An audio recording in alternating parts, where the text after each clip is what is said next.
is a production of DallasCowboys.com and the Dallas Cowboys Football Club. How about them Cowboys?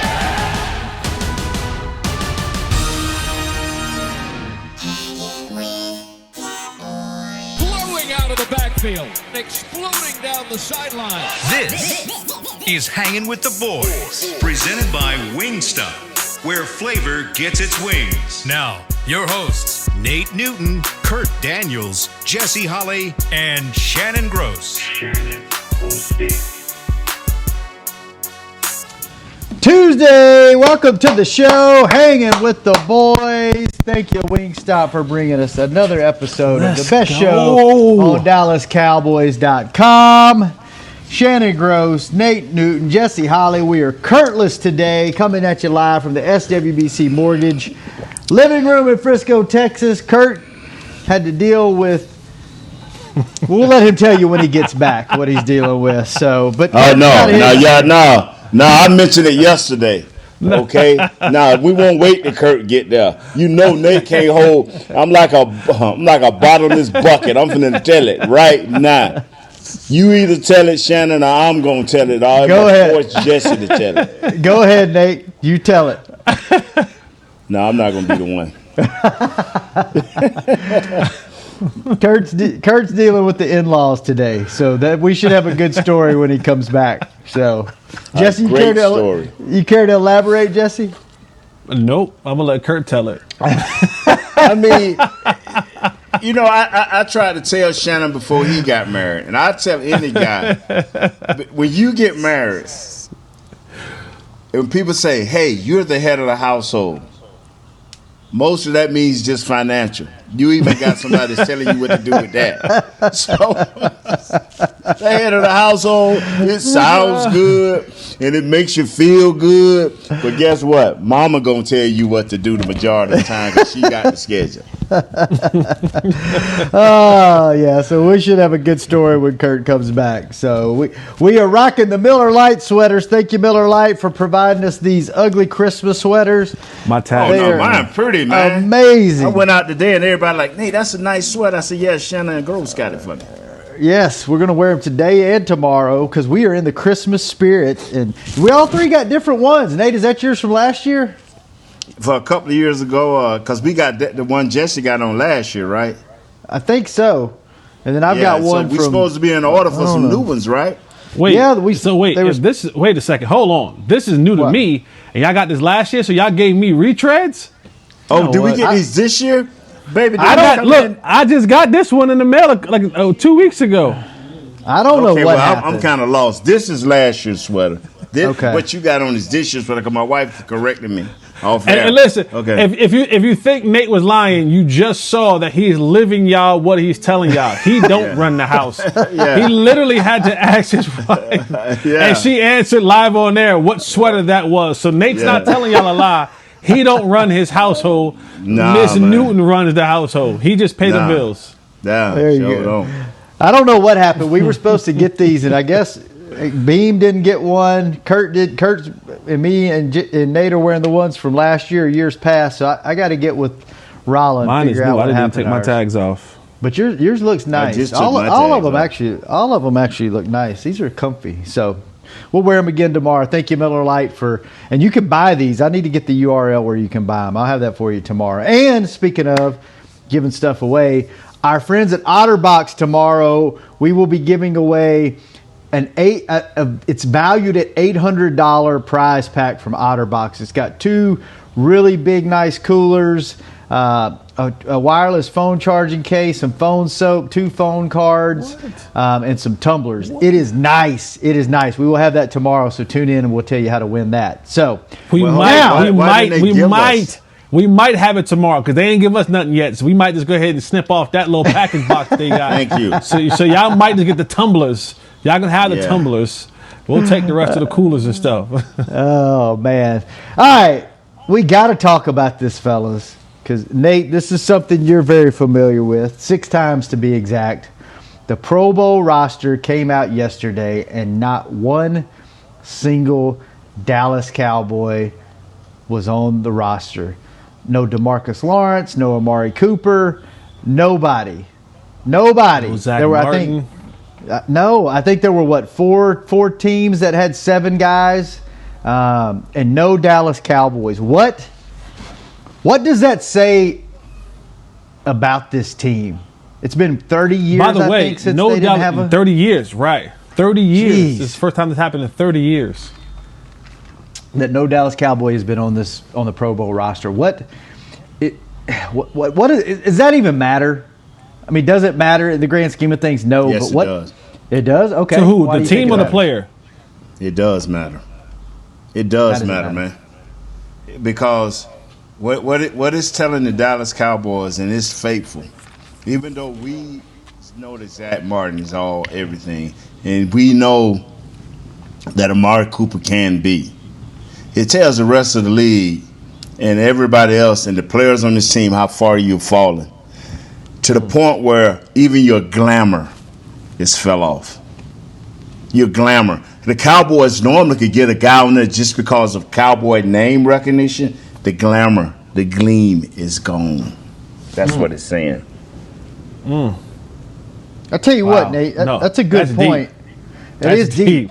And that's a That's good point deep. because think about it. You got flexed out of a night game for the first time since I can remember. I've been here 17 years, and I don't. Usually we get flexed into the night games, no matter how bad we Right. are. We got flexed out for the Browns and the Giants. We got flexed. Which was the now you snooze don't fest. have. Now you don't. Yeah. Now you don't have any guys making the Pro Bowl.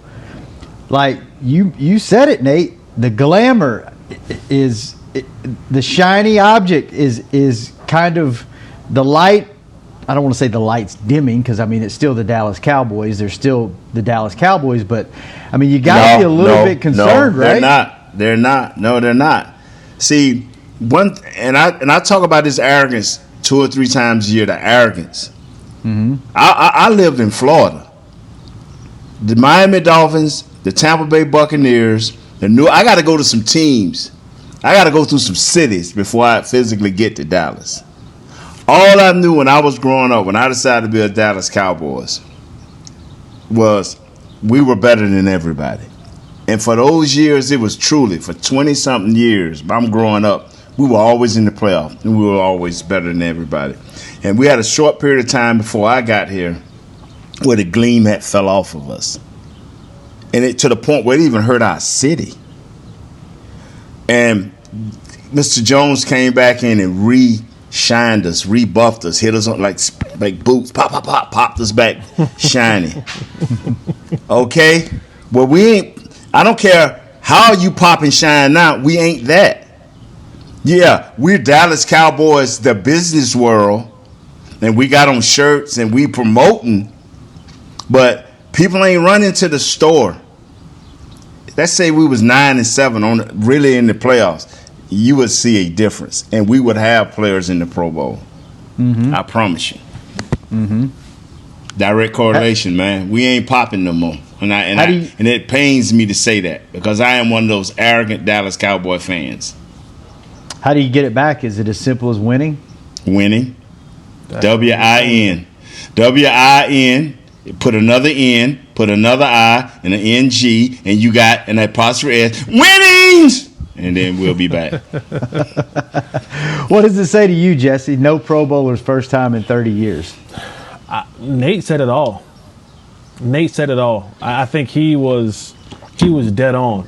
From a player perspective, people sometimes ask about does being snubbed from the Pro Bowl matter, and it does. It does for a multitude of reasons. One being your pockets, right? Not only do you get a bonus from going to the Pro Bowl, but also a lot of these players have kind of escalators in their contracts that if you're all pro or Pro Bowler, you get a this amount of bonus, so 100,000, 200,000, 500,000, whatever it may be, and then at the end of your career, when you're trying to talk about if you're of that status. Hall of Fame, Pro Bowls matter. That counts. That counts. If you don't have that's part of the small ticket. Yes, it is. Yeah, if you don't have a bunch of Super Bowl rings, it's gonna start looking at well, how many Pro Bowls has he went to? How many times has he been All Pro?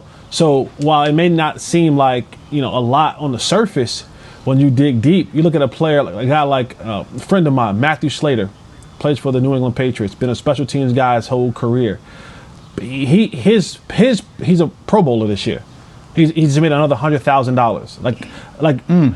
Guys can buy houses and pay off houses off Pro Bowl bonuses. So they want that. They want to say that I am a Pro Bowler. I want my work to be recognized. Right, first and foremost, I worked really hard this offseason. I sacrificed a lot. I went through an entire season. I want my worth to be. I want my all that I've done in the offseason, all my hard work and all my sacrifice to be recognized with the Pro Bowl selection. Then you talk about, are there some that have it in their contract where if you make the Pro Bowl, I think Eric Fisher from the Chiefs made an extra $500,000 because he was to the Pro Bowl. Well, you think it matters to him $500,000 to get for someone to say you've been selected to the Pro Bowl? Yeah, you damn right it does. Right, and then like I said, at the end of your career, has this guy made 2 Pro Bowls or 5 Pro Bowls or 3 Pro Bowls or whatever it may be? It has a significant impact when you're trying to fight for those postseason accolades. Albeit the trip to Canton, Ohio. Because I tell people when you're first breaking into the league and nobody knows who you are but the scouts, that is what, when your agent come back to you with that first rookie contract, I'm talking about a guy that was drafted either low or a free agent like me and myself, me and Jesse. That when he come back and say, yeah, man, I was able to get, if you make the Pro Bowl in the next 2 years, or you make this and this and that, your agent is in there fighting for every tooth and nail because he get a percentage of that. And if you wind up making a couple of Pro Bowls in your rookie contract, that makes him look even better. And he uses that for the next guy. So it not only touches the players, it touches everybody concerned. And it makes the owners proud too now. Don't think these owners ain't got a little arrogance to them. They proud too. I'm probably the next owners mean they're like, wow, Jerry, what, 30 years? I guess y'all ain't the Cowboys no more. Oh, they gonna tease each other. Yeah. Talking about it the means owners, a little bit to everybody. It's different now. Jesse, you can speak more to the now. Nate, I want you to speak more to back when you played. But Jerry seems to have a special bond with his elite players, the players that he signs to the big money contracts, because they seem to have a relationship with him well after they leave the team, well after they're out of football. As a player, does it bother you? Does it bother you for the owner and for ownership, the people that pay your checks? Does it make you, I don't know if ashamed's the word, or does it make you, I would be mad. Like if I was a player, I would be mad because of the way that it makes the organization look, the way that it makes the owner that's put faith in me and my teammates look. Whenever you get flexed out of a game, you don't have anybody make the Pro Bowl. Like it would piss me off. Do players, do they have, I guess, pride towards ownership, or is it really just kind of about the other guys in the room, or does it when go you get kind through, of I got a higher story. than that? Okay. All right. Jesse, what do you think? Go ahead on, Jess. When you get through, I got a story. Oh, to me, we live in a brand society. That's where we're at today in football. It's all about the I brand, the me brand. And so I think it's very, very rare that you have players who are concerned about the organization, ownership, that type of thing. It's very, look at me, see me, sell, buy my jerseys. Hey, go to my URL and get my merch. All that kind of stuff. That we live in that day and time now. Get my sunglasses. Get my whatever it is. Hey, buy my strand. Get my what?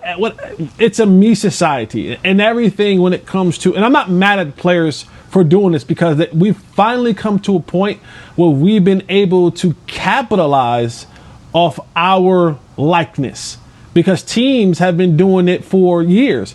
Like we look at these, explosive contracts. 10 years, almost $500 million, and he has $100 million.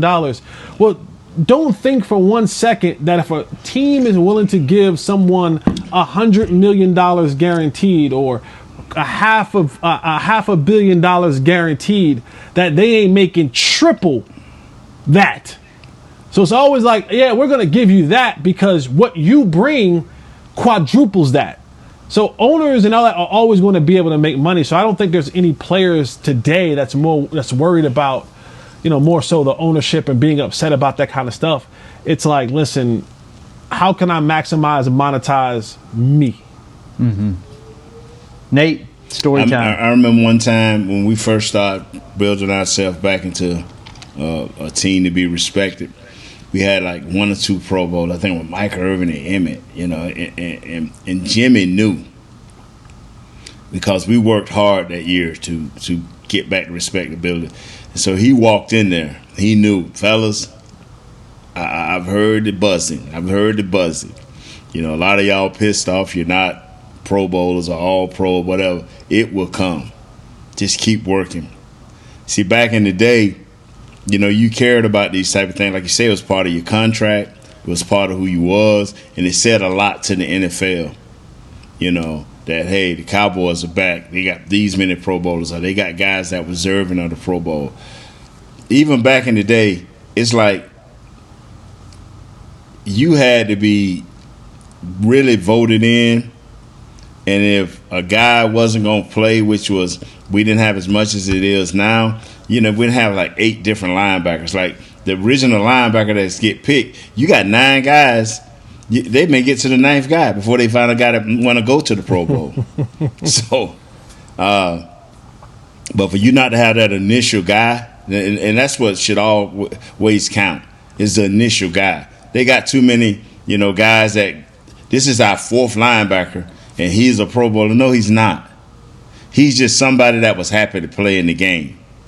So it was some pride when we played. It was some pride. Now, we messed around for the first 2 or 3 quarters, but that 4th quarter, everybody tried to buckle down and get the fans what they really came there for, and that's an exciting game. But these guys now, man, I mean, this is probably the best thing the COVID has done is canceled this game, because this thing was a joke. Mm-hmm. This thing, they should just have a Pro Bowl voting. They should go there for a week, hang out, play flag football, meet the fans, and come on back home. Yeah. You think anybody got snubbed? I think, in my opinion, the only guy you could have argued for would have been DeMarcus Lawrence. I think he's one of the, top-rated, if not the top-rated defensive end in the NFC. The only person that got snubbed was Zach Martin.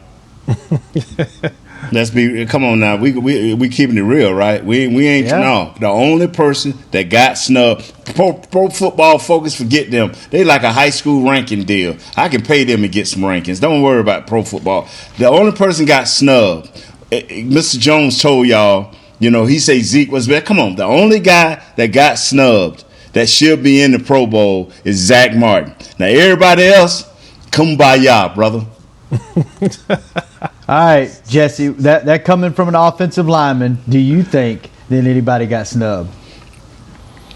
No, I'm with Nate.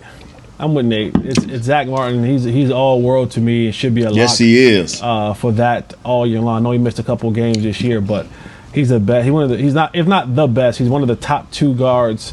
And now a little bit of tackle. Now he's a little tackle in the system in the league, and so for him not to go, I would say the snub there. But again, the Cowboys have lost some of their luster, and winning matters. If this was a winning football team, a team that was potentially going to be in the playoffs, like a serious contender, that might have swayed some voters to say, nope, we got to get some Cowboys in here. But the Cowboys have lost a little bit of their luster. All right. Well, and as much as I like D-Law, and as well as he played these last few games, Shannon, go out there and look at that film, dog. It's some defensive ends that brought some fire this year. Yeah. There's some fire. Yeah. And so I'm not saying he's not good enough to be in the Pro Bowl, but I sure hope they don't vote him in there as one of them 6 or 8 different guys, because to me, that'll be a slap in the face.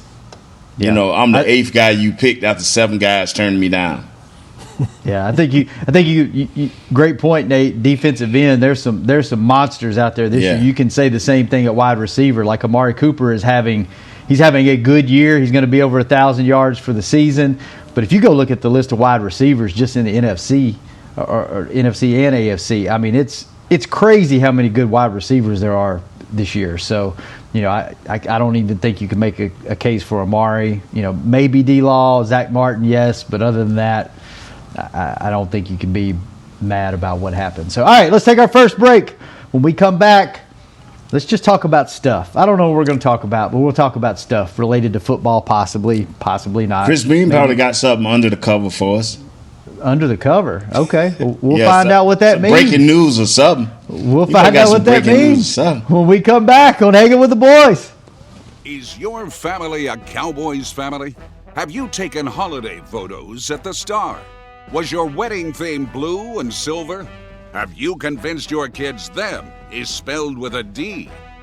If so, every game day feels like a vacation to you, so treat it like one. Whether you're traveling to the game or watching from your favorite vacation spot, book a place to stay on Hotels.com. Proud partner of the Dallas Cowboys.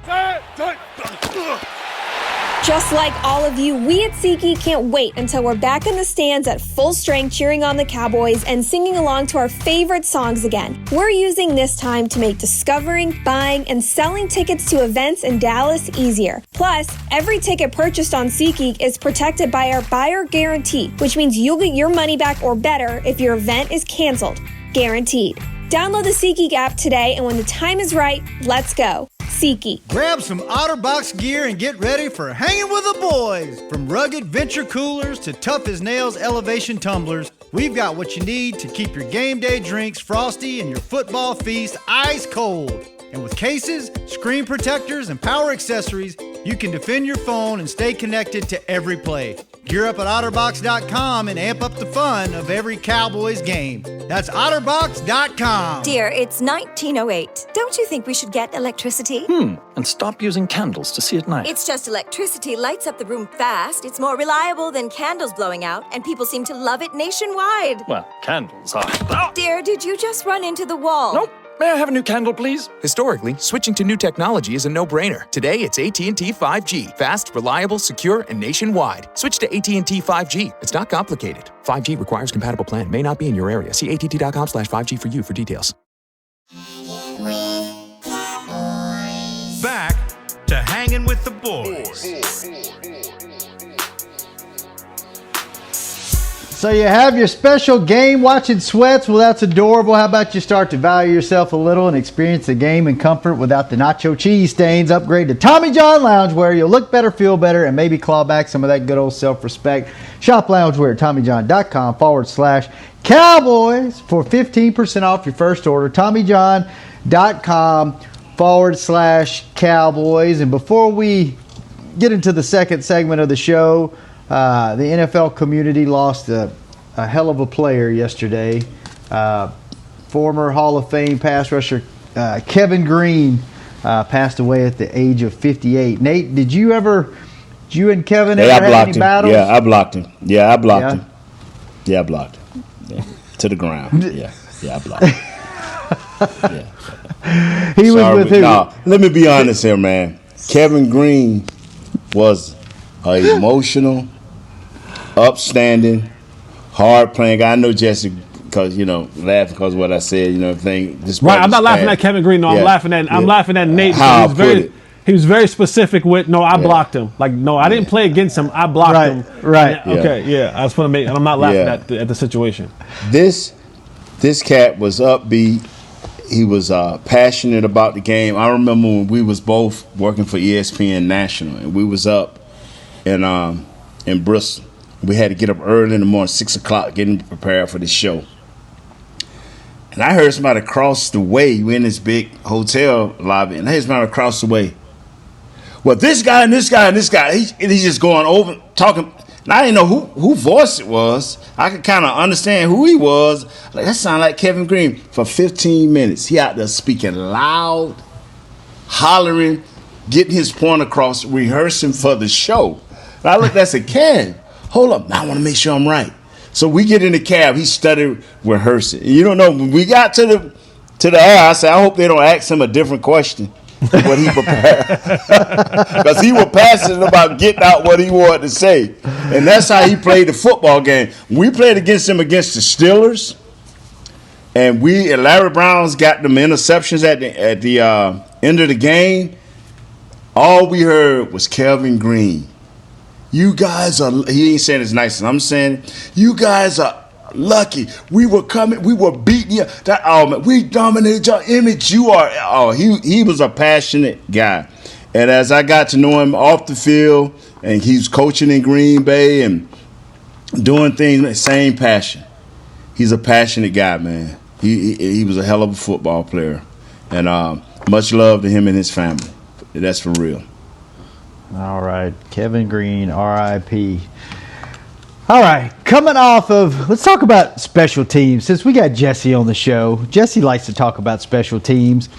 How do you guys feel about the special teams? Coming off CeeDee Lamb's kick return for a touchdown, that wasn't probably the decision that coaches wanted to see him make, but he scored a touchdown. I know Tony Pollard was a little shaky in the kick game the beginning of the year. Outside of the bad play calls on the fake punts, they're tied for third in kick return average at 26.6. They're tied for ninth in punt returns at 10 yards per punt return, and they're 11th in opponent kickoff returns at 21.1, and 5th in punt return yards, 78.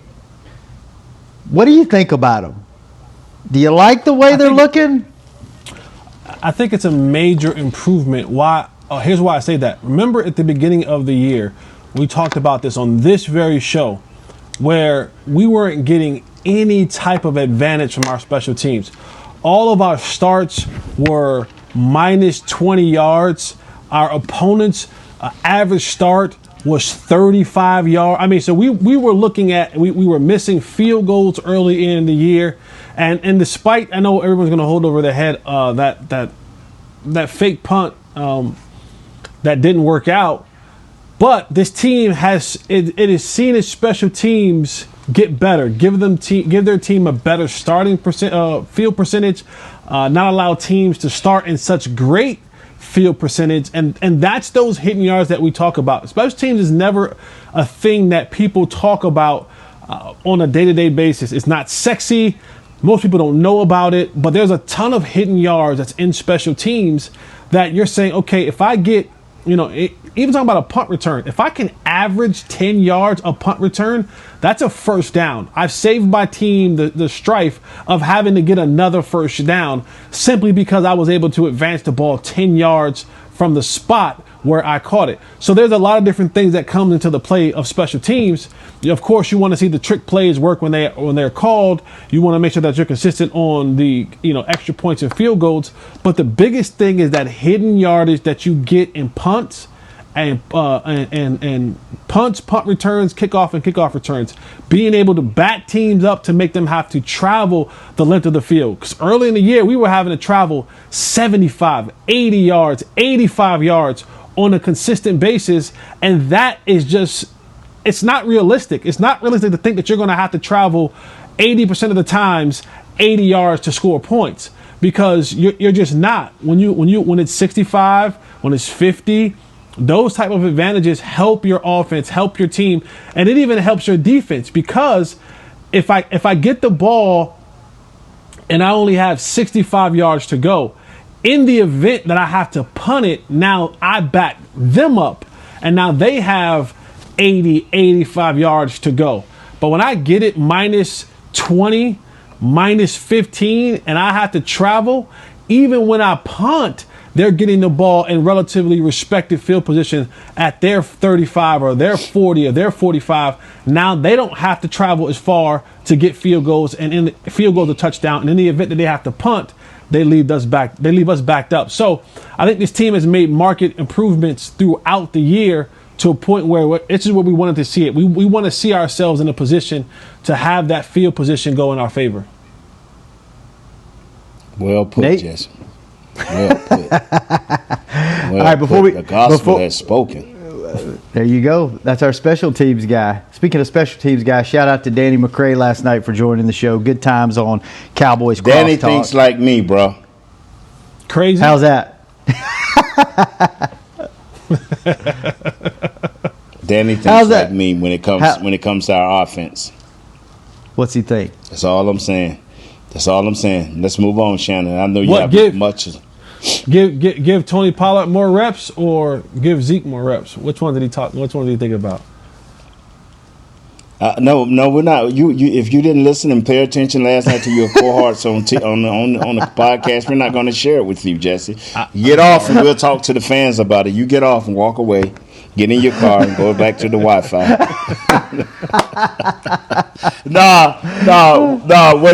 What he said was it was more to the Kellen Moore thing. Is he's still learning, and since the Philly game, he's gotten much better.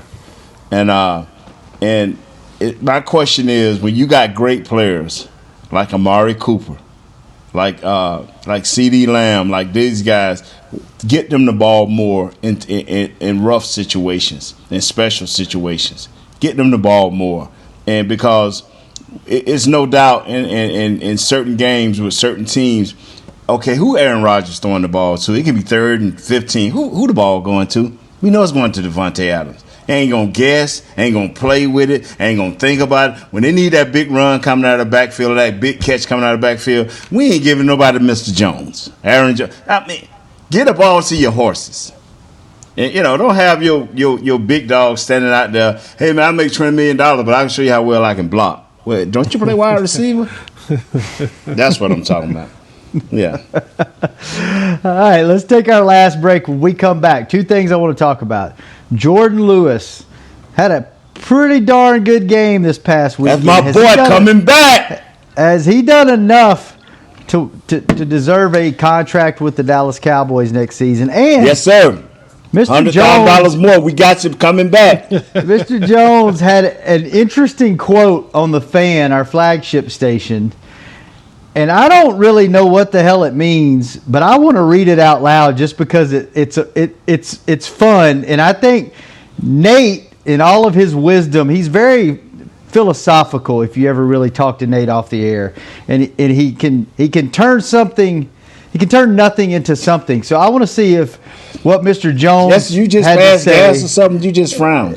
Look at that face. Yeah, he said you were philosophical. That stinks. Oh my God! Really? Wow!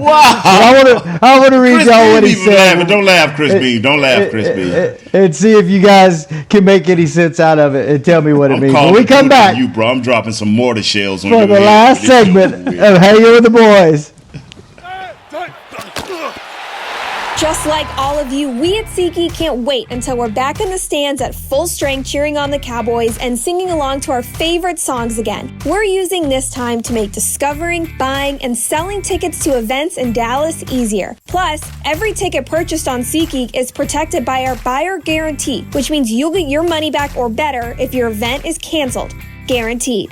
Download the SeatGeek app today, and when the time is right, let's go. SeatGeek. It's game day. You know what that means. First, kebab prep. Steak, pepper, onion, steak, pepper, onion. Next, a counterclockwise lap around the room. Now the lucky grease-stained jersey goes on. And lastly, the dance. You know the one. This is a game day ritual no matter where you are. Whether you're traveling to the game or watching from your favorite vacation spot, book a place to stay on Hotels.com and keep the tradition alive and well.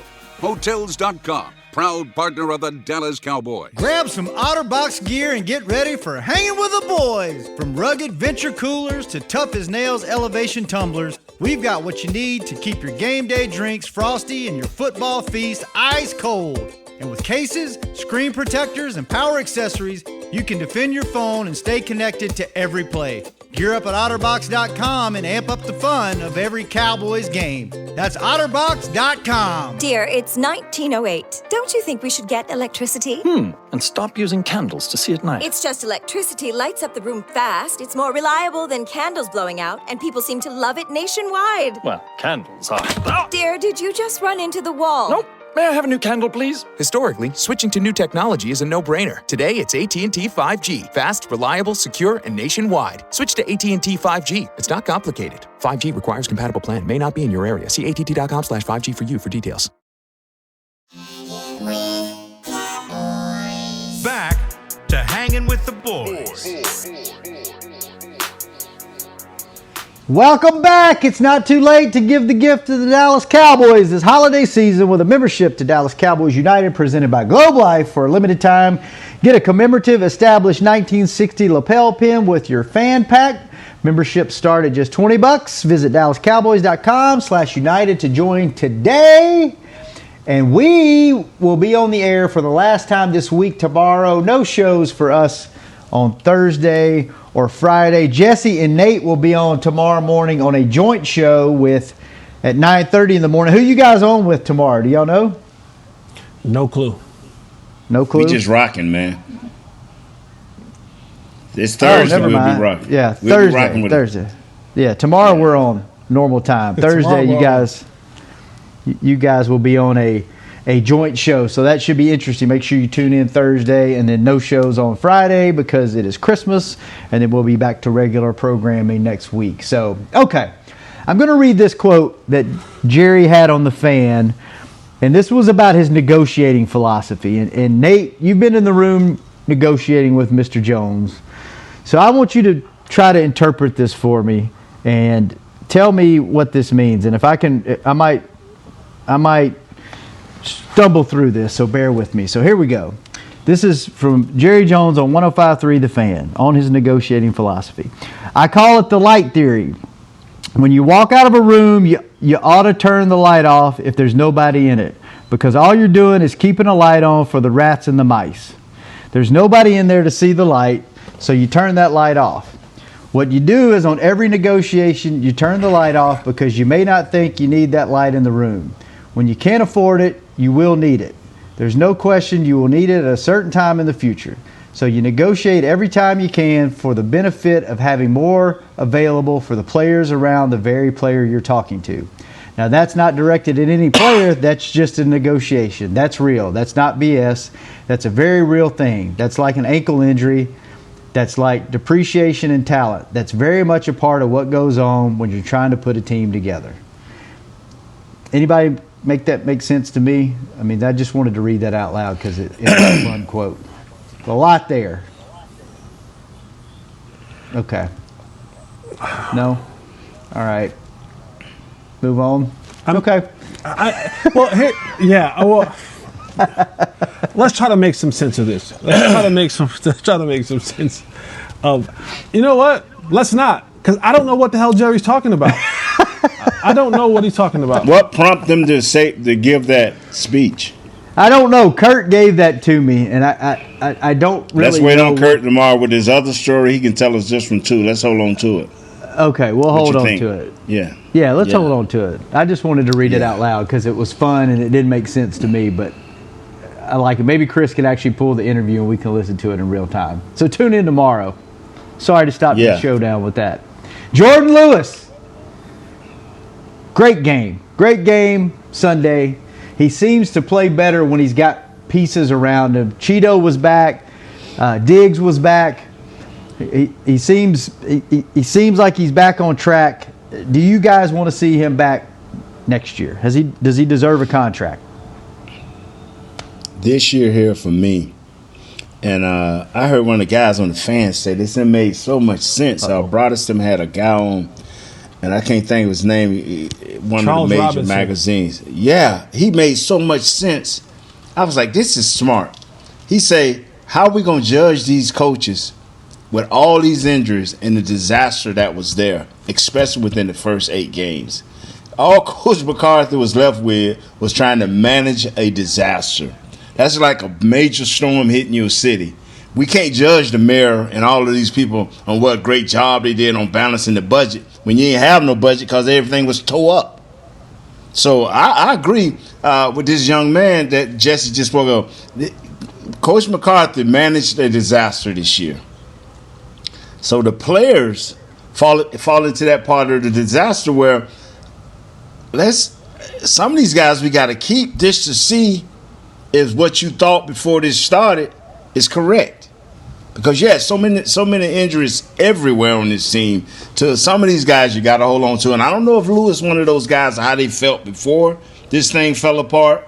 But what he got to do is continue to play this coming game and the next game with the same intensity and smartness that he played these last few with. Here's the plus and the minus for Jourdan Lewis. The plus is Jourdan Lewis plays a position that is needed in the National Football League. He plays nickel slot corner.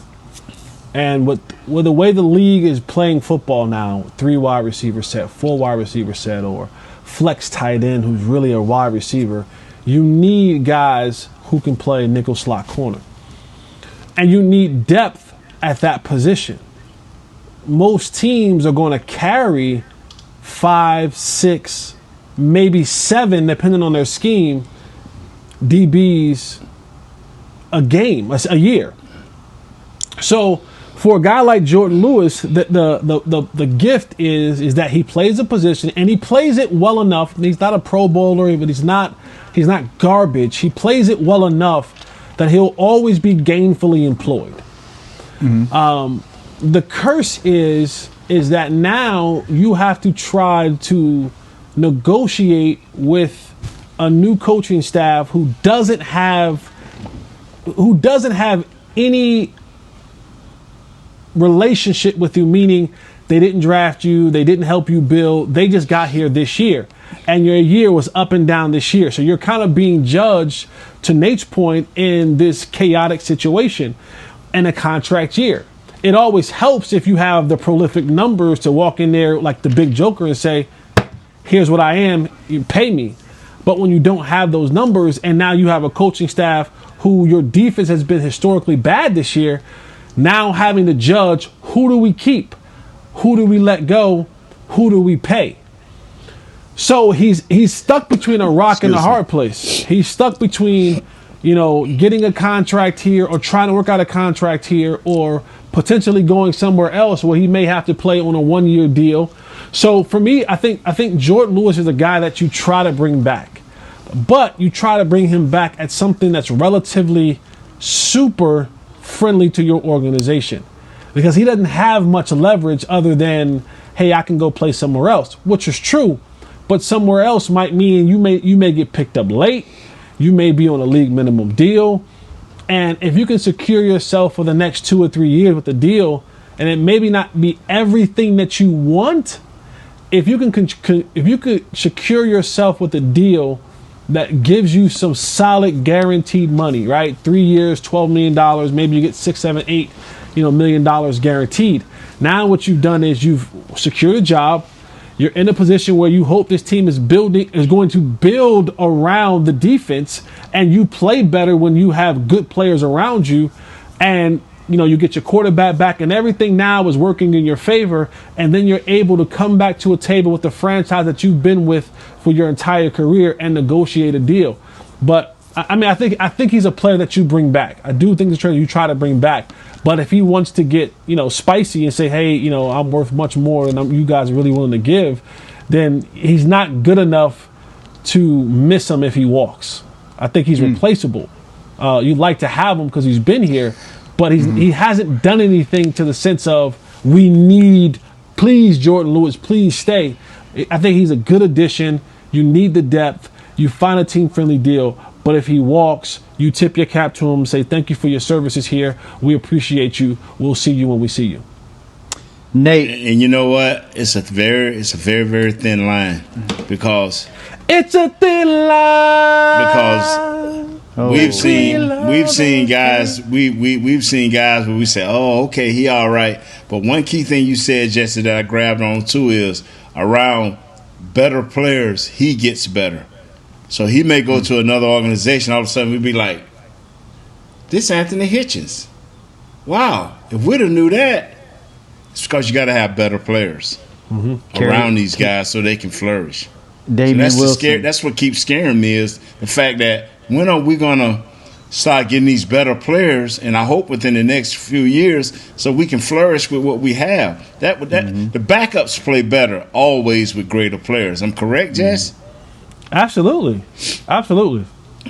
Carry high. I don't know what to pay these guys. I can't. I joke and jive, hey, give them a couple of $100,000 more. I don't know what the going rate for a cornerback, or especially a slot guy, going to be this year. This is a blind year with with an unstable cap. So he may be sitting here. That 100,000 may not be too far fetched. That we laughing about now because people are gonna be scared to move. You're gonna have to be elite for people to jump on you this year. Nate, question for you to close out the show. You talked about Kevin Greene and you blocked him, and you talked about Jerome Brown having nightmares. That was the guy that gave you fits. Who was the best player that you just had his number? That when you went up against him, you just always got the best of him. Dana Stubblefield. Really? I used to get Dana. He got a sack on me once, but I used to handle Dana because he's a fat man. Anybody that was a fat man, him and this brother's no longer with us. The big kid from Seattle, I can't think. Cortez Kennedy. Yeah. I told dudes you can be an all-pro at every move you want to be. The only fat guy I could not block, and I feared, was Jerome Brown. Everybody else, you was just a grease fire, and we was gonna roll and burn. That's all we was gonna do. Roll and burn. If you was a fat man, I was gonna get you. Roll and burn. I mean, one time, what's kind of got mad at me because the late what's the fridge? Yeah, I think he's no longer with us. Bless his heart and his family. He got mad because we was getting ready to play them, right? And I say, they're like, hey man, you and the fridge came in together. Y'all getting ready to play. I said, tell Fridge I love him. And this grease fire we're gonna set in the middle of the field. We better have a 5-alarm thing set up so we can put out this grease fire because we gonna roll in the middle of this field. They went and told this kid this, man, he got upset. Tell Big Newton I'm coming at him. I crushed him. Man, come on, you fat. You fat guy, man. In the fat on fat, he wasn't gonna be too much winning. I'm winning all fat battles. Long as they didn't have long arms, you got them, right? Yo, man, long arms like Richard Dent. Oh my God, his arms this long. I'm sitting there fighting that air. Nah, I wasn't gonna get them long arms, big guy. Reggie White, woo, I wasn't getting them guy with long arms. Oh man! All right, fellas. Tomorrow, same time, same place. Last show before Christmas. Let's have fun with it. Let's do it right. We'll talk Cowboys, good, Eagles. Cowboys are still alive. They got a chance to make that Super Bowl run. Let's talk about it tomorrow. Chris B, thanks for keeping us on the air. Kurt, we missed you. Nate, Jesse, good hanging out with you. We will be back tomorrow for one more episode before Christmas. Hanging with the boys. See you tomorrow. Kurt, where you at, Kurt? Ho, ho, ho. This has been a production of DallasCowboys.com and the Dallas Cowboys Football Club. How about this, Cowboys? Yeah!